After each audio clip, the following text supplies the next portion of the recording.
Creativity and a learning mindset are essential to succeed. Learn how these innovators put these skills to use to become the best in their fields. Welcome to Innovators to Know, brought to you by IdeaMix. Hi, everyone. It's Sam Jayanti coming to you from IdeaMix Coaching. I'm excited today to be in conversation with Myra Orndoff. Myra, welcome to the show. Thank you for having me. So, Myra, I have 5 quick questions for you about who you are. And if you could, I'd be grateful if you would keep your answers short, like a lightning round. So, you ready? Sure, sounds good. Hey, how would you like to introduce yourself to our listeners today? I'm Myra Orndoff. I am the mother of 4 beautiful children, and I work at Capital One, and I am married to a wonderful husband. Fantastic. Where and in what role do you work? I am currently working in our technology division at Capital One and have had the pleasure of leading our part-time program for a couple of years, but have recently accepted a new position driving insights in our product suite that we offer for employees. And then I am still able to work on our part-time program as just, my corporate citizenship. So it's still part of my role. Fabulous. So this next one is a yes/no question. Did you ever think about giving up your professional life in favor of your personal life?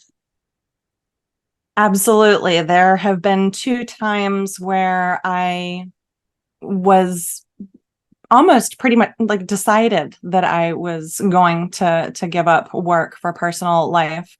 The first time was right after my 4th child was born and when she would not take a bottle. So I thought I needed to quit work in order to be able to nurse her. The second time was during the pandemic when I was doing virtual schooling with my 4 kids and trying to do my corporate work when everybody else slept. Yep. So this is a yes/no question too. Did you in the end keep working or give it up? In the end, both times I kept working, and I'm so glad that I did. And I'm so grateful that I was able to. Okay, last question. What do you view as your most fulfilling accomplishment so far? That's a tough one to choose between. It could be more than one. Yes, I'll give you 2. The top 2 would be being a wife and mother, my role in my family, and the other is launching the part-time program. Amazing. So, Myra, in getting ready to record this episode with you, thinking about the topics we're going to delve into took me back to a conversation I had many years ago now with a woman who was at the time in a part-time role at a large financial services company in New York City. And the bank was pursuing what I believe they called role sharing at the time, which was to take a role and sort of split it into 2 so that 2 people could share the role part-time and in effect ensure full coverage while being able to work part-time, which made a ton of sense. And about a year after I met this woman, I happened to meet the leader of the team this woman worked part-time with. And when I complimented them on the part-time working arrangement that seemed, for the time, kind of quite revolutionary, they sort of dismissed that, saying that it was not an arrangement that really worked from their perspective or made any sense for the bank to continue to make available to individuals. And I remember at the time feeling a great sense of frustration because what is the number one thing that working parents need? It's flexibility. And the flexibility can only come from either a part-time or a hybrid work schedule, which until 2020 was not something that companies were really willing to allow, right? Most companies. So you've now not only worked part-time at Capital One since 2018, but you've in fact helped turn part-time work into a successful, scalable model at the company so that more people could have the experience that you've had. And in that sense, you've come to be a pioneer of advocacy for part-time professionals. Tell us what inspired you to advocate for these roles to be increased within Capital One. Well, I would say it's twofold. So the first inspiration was, of course, my own need. I have loved working at Capital One. I've been there for almost 16 years. And so it felt like a tragedy to think about having to give it up. But it also felt like a no-brainer that if I had to choose between family and care for my child, that I would choose my family.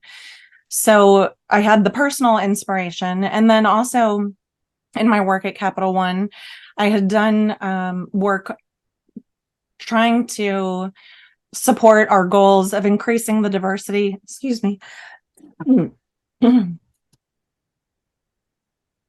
Excuse me. I had done work supporting our goal of driving increases to our diversity of our workforce and to building a culture of inclusion. And so I was able to very quickly, when I realized my own need and thought, am I alone or are there others like me? There are a plethora of statistics publicly available. I used the Bureau of Labor Statistics quite a bit to show, hey, there's a huge portion of the population that wants to work this way. And that population is highly diverse and highly qualified. So, this is something that can appeal to everyone. I've been actually surprised by how many, men, for example, are taking advantage of the part-time program. But 67% of the US college-educated part-time workforce is women. And so increasing this type of flexibility and the availability of part-time positions absolutely has, an even greater benefit to women. So I, was able to draw the connection between, hey, if we have this huge need and there is just huge lack of availability in the workforce, it's very easy then also to show corporate leadership that this can help you advance your goals of increasing the diversity of your workforce. Can help you, tap into untapped talent pools that our competitors, might not be thinking about. Yeah, absolutely. So when you started working part-time, Myra, how did you create a division between work and home? What were the sort of boundaries that you laid down for yourself? I ask this because one of the challenges that emerged during the pandemic and remote work thereafter is this idea of boundaries. Like in a sense, people got so burnt out working from home because that boundary was incredibly hard to draw. Mm-hmm. Yes. Well, I have a home life that naturally created some boundaries, which have their pros and cons. My kids will do that. Exactly. At the time, they were 10, 8, 6, and 4. Wow. And so when they get home from school or when my childcare needs to leave for the day, it is very difficult to continue to pay attention to work. And so a lot of the times I feel like when we set ourselves boundaries and then make the decision to give up those boundaries, a lot of times it's in the moment. And so because I had those children present, it was much tougher to make that decision in the moment because I wasn't really capable of taking a big meeting or accomplishing a difficult task while the kids were there. And so I had the benefit of kind of being forced to prioritize family in the moment. And then if I wanted to make decisions about changing my boundaries for an important meeting or an important need, it required a little bit more forethought, and so I feel like I was able to be more intentional about those boundary decisions. That makes total sense. Did you, when you first started, working part-time, do you feel that your team that you were a part of was very accepting of that arrangement? Was there any friction when that arrangement started? Tell us a little bit about, people and organizations are in general averse to change, and it requires adjustment from sort of both sides in a sense. What was that adjustment like? So I think the general concept is so universally appealing that gives some advantage where people think, well, I want to do this one day also, so let me support you in doing it. But there's also the human nature of, I want to access you when I want you.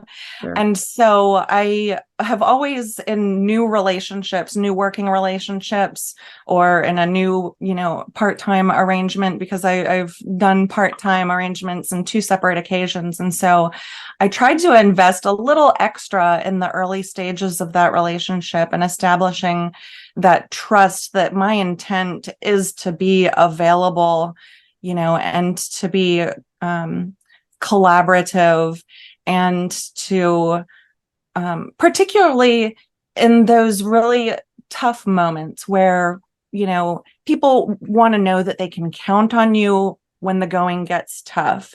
And so anytime in a new relationship, it's important to build that trust. But I felt like I just invested a little bit extra and was really intentional because of the extra impetus of the part-time schedule. And that always has really resulted in successful relationships and no complaints from my leaders or partners about the schedule that I choose to work. In fact, over time, I have realized that people forget what my schedule is. They don't have to keep track of it. I keep track of it. Anytime you try to schedule time with somebody or contact somebody, everybody is so busy these days. So you say, I can't talk now, I can talk at this time, and it has become seamless. It's such an important point, I think, that you make. So many times as working parents, the constraint is much greater, in a sense, in our own heads than it is for the team that we're working with. And we're almost self-conscious about the kind of limits on our time. But being, in the end, what makes someone an effective member of a team is the ability to collaborate and the ability to build trust with the rest of the team that you're there when necessary. And maybe it's not, at 12 p.m. on a Tuesday, but it can be at 3 p.m. on a Tuesday or whatever. And that's such an important, really, piece of communication on the part of the working parent to build that trust with the rest of the team. Mm-hmm. Yes, I think it's important for the parent and for, any employee, but it also is important for, I think, something leaders can do to create a culture of inclusion for schedule diversity is to set reasonable expectations about availability. We already kind of have it as an acceptable, boundary that you don't just call people at 10 p.m. at night unless it is a true emergency. So, extending those expectations to just an environment where it's respected that sometimes you're not available at any moment from 9 to 5. We do have other obligations, both work and personal, and availability, just setting that tone. Leaders are well positioned to help there. Yeah, absolutely. So I want to shift gears a little bit now to your role as a manager, as a leader, and as an advocate for these part-time roles within the company. A 2021 research study on working parents found that their top 5 problems were 1, work-life conflict, 2, stereotyping, 3, exhaustion, 4, a changing work schedule, and 5, the growth opportunities that they perceived in their careers. In having the success with the part-time working program that Capital One's had, and you've been such a great part of enabling, some or all of these challenges of working parents are obviously being addressed. So I guess my question is, are there specific structures that you helped put in place as a leader and from a programmatic perspective at Capital One to enable part-time work to be successful for the company? So, I'm not sure I understand the connection, your question. Could you give me a little bit more about what you're looking for? Yeah, so it's such a common, I think the common problems were the ones that we outlined, right? That working parents felt this variety of constraints and issues with respect to their work lives. And for the part-time working model to be successful, there's an organizational culture and sort of team ethos that needs to evolve to almost actively address when things like, oh, this person's not a great member of the team. She only works part-time, or he only works part-time, or, oh, we're going to change that meeting to be, at 10 a.m. on Friday on that day when somebody's not available because they work part-time. Like, how did you work on changing the team dynamic and the awareness that other full-time members of teams within the organization sort of needed to have and develop to accommodate the part-time individuals? Mm-hmm. So one of the first kind of structural concepts when we were designing this program was that we wanted to have entire teams composed entirely of part-timers, and ideally with the manager being part-time as well. That was based on my own experience as a part-timer. I said I fell in love with the model and found it very successful, but I did also notice challenges. And so I wanted to have peers for mutual support. I wanted to have managers to have intimate kind of familiarity with that. And I thought also having that structure would help elevate potential challenges, the visibility of those up to, leaders, so that not just one individual was responsible for trying to tackle challenges, but the leaders could be tackling them.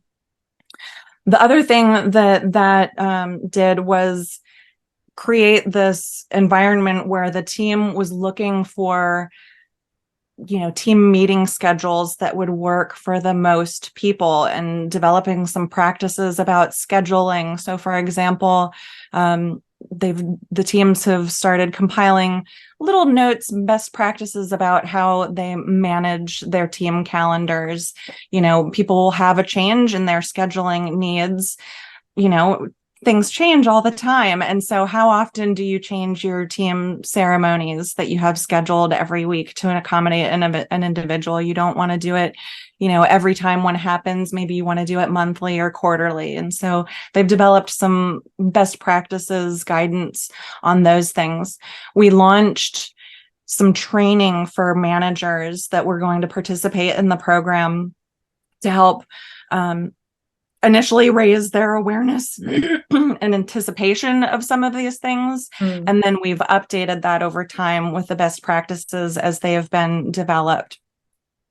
And then we also have shared those best practices with leaders and chiefs of staff, organizational roles that have, broad exposure and communications that go out, because sometimes in our communications, we accidentally use exclusive language, and we can accidentally, schedule every team fun event in the evening, and a lot of people that have schedule constraints, that's not good for. And so trying to just raise the culture of inclusion for schedule diversity. So we've shared those best practices pretty broadly. And then also, we worked closely with our performance management team in HR to make sure that managers had a good understanding of what should be the same or what should be different. Like, how do you think about comparing performance between an employee that works fewer hours than another? mean, those are such an important list, I think, of things that you did organizationally to enable this model to work. I mean, the two that really stand out to me are, one, starting with almost the entire team being part-time, right? So that at least there wasn't this kind of disparity or dissonance between some people being full-time and others being part-time. And there was a kind of common understanding of everybody here is working a part-time schedule. And so let's come to the arrangements that we need to make this work for everyone, which is so important. And then the last thing you said about really understanding how to gauge performance as robustly as you would for a full-time individual based on KPIs, et cetera, but to adjust that approach for individuals who are working part-time is hugely important, because otherwise you're sort of comparing apples and oranges, and it's a really unfair comparison. Mm-hmm. Yes. I do want to add, though, there's one additional structural component that we have built that I don't want to leave out, and that's a community of part-timers, kind of like an employee resource group. And so we think this is a key component in our strategy moving forward. We don't want part-time roles to always have to be isolated to whole teams. Right. We would like them to be readily available in all areas. And so in order to still provide that mutual support amongst peers and to raise visibility, we've created this community. It started with just part-timers, and now we've expanded to include others who are working other types of alternative schedules and allies. There are a lot of people that say, I want to support this, because I want to do it one day, or because I just see the value. And so that community now has been just a really great place to share best practices, to, identify challenges together and activate the whole community. That's amazing. So you've built this community of more and more people in part-time roles and their allies over time.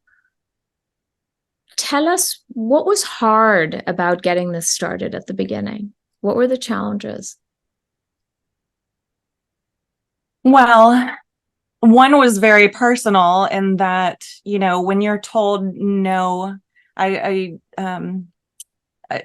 when I went part-time the first time, it was because my manager suggested it. The second time that I went part-time, I requested it and was told no. And so that was very discouraging. I knew that there was some good reasoning in place. My role had expanded. The role was not easily, reduced in scope. And so I understood, but it was very tempting to say, okay, let me take this career break. Let me just focus on family. There was so many good things attractive about that. But I am so glad that I listened to that little part of me that said, hey, why not just ask? Why not just try and see if you can create a space for yourself and a space for others to make this work. Don't give up just yet. And so a lot of that just mental and emotional journey on my own was very difficult. And I was cold calling executives from across the company, pitching this business case, and I got a lot of no's before I got a yes. And so that was a tough journey. I came within 2 days of my last day before I found a leader who was willing and able to get creative on my behalf and say, yes, we will bring you over to my organization and we will try it here. So it turned out that was the head of our Women in Tech organization, and she was a huge advocate, and the whole kind of women's organization in technology was really powerful force to help, as we then tried to find leaders who were able, to create these teams. So we didn't have a central budget to say, hey, here's money to go create a part-time team. We had to find leaders who were willing to adjust their own labor strategy and use their own labor money to do this. And so, that part was surprisingly easy, but it was in a time when we were growing a lot, and there was a real appetite to just bring in people. And so that was a good point in time to be doing that. Now, as we seek to really scale and grow, we've shown success. We've proven that this works on so many dimensions, but there's still challenges. I was hoping that we would declare success and then everybody would just create tons of part-time roles. Yeah. But there of course are still challenges. So, when labor budgets are planned, it's different in different organizations, but a lot of organizations just think of people in terms of whole numbers. And so that's the current challenge that we're trying to work through is trying to help, look at proportionality there, look at dollars there and say, hey, we don't want the individual manager of 5 people to be penalized if they make one of their roles a part-time role. We need to eliminate that friction. Yeah, that's such a great point. And kudos to you for keeping going until within 2 days of your last possible day, and finding this one person who was willing to go out on a limb and take a risk and try this. Thank you. It was definitely a trying journey, but I was blessed to have the support of my husband, who was just wanted me to be happy and satisfied.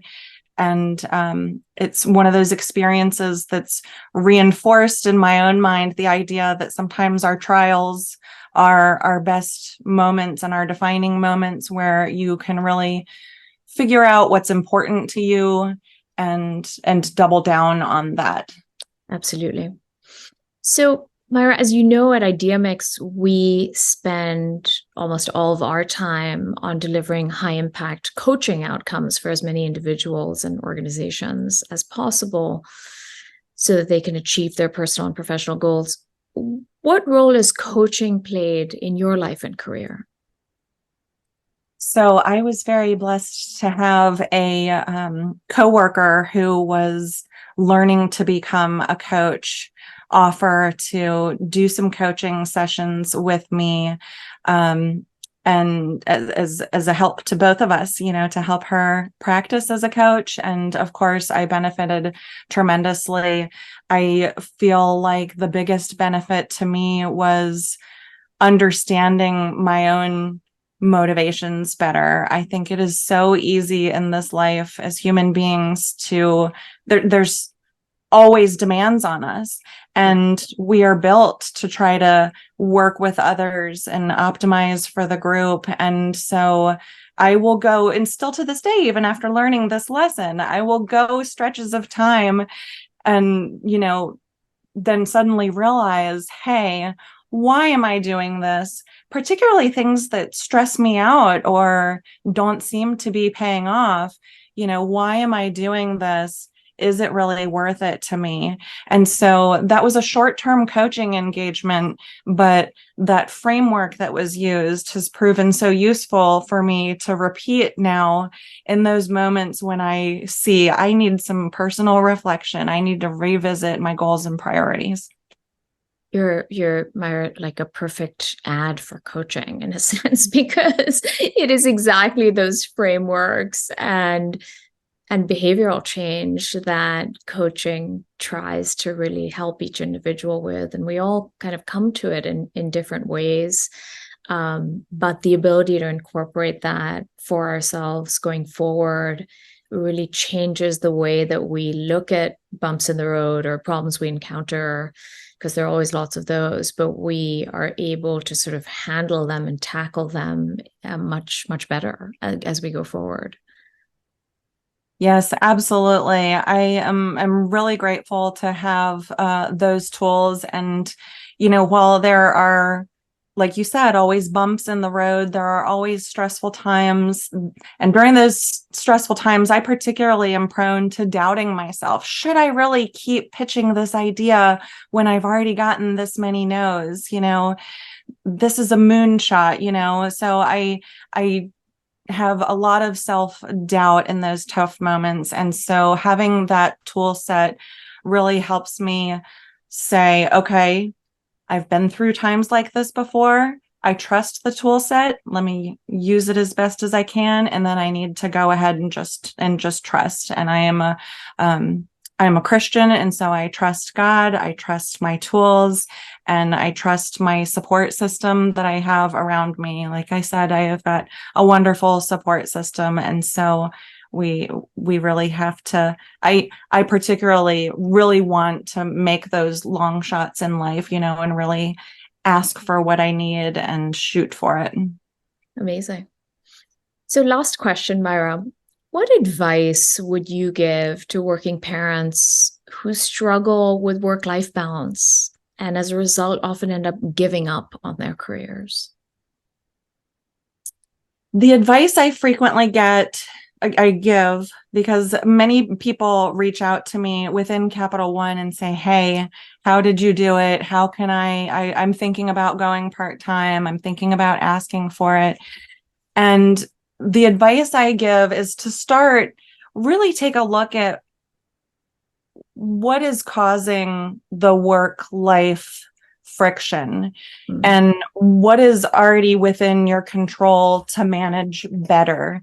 Because so frequently you have someone who feels like they can't handle their workload or they're working too many hours, and their manager doesn't know about it. They haven't said, hey, this is more than 40 hours a week and I need it to be less. We need to pare it down. So I advise people to really take a look at how you're spending your time. Are there opportunities for efficiency? Are there clear opportunities for things that you would want to cut? And then is the problem that you really need to get down to just 40 hours? Is it that you're working 50 and you want to go to 40, or do you really need to go to 30 or 25? Or would a flexible arrangement work for you so that you could still work 40, but just do it in different time frames? Yeah. And then I also advise people that if you are going to request some sort of alternative schedule, really think about how it's going to enable your manager and your team to accomplish their goals, and share that with your manager, but also get a sense for their appetite, their concerns in a preliminary conversation. Say, I'm thinking about asking for this, what would be your concerns or considerations? And then prepare to ask them for a decision. And then even once you ask for the decision, try to make it as easy as possible for them to say, yes. I advise asking for a trial period. And that gives them a built-in, sense, a built-in way to end the arrangement if it's not working out. It's such great advice. I think, so often people struggle with, first of all, just the act of asking, right, for a sort of different arrangement. And they feel very isolated, I think, in making that ask, partly because, as you said, they haven't communicated and shared with their managers and with the rest of their team what the struggles are that they've been having. And so that request then kind of comes as a bolt out of the blue when everyone else thought that it was all fine up until that point. And then I think making the request, but displaying and thinking about the considerations of the team, its objectives, its obligations, and how what you're asking for really fits into that framework is super important, because again, it expresses concern for the collective outcomes for the team, not just yourself. Mm-hmm. And people are deeply appreciative, I think, of that consideration and empathy at the end of the day.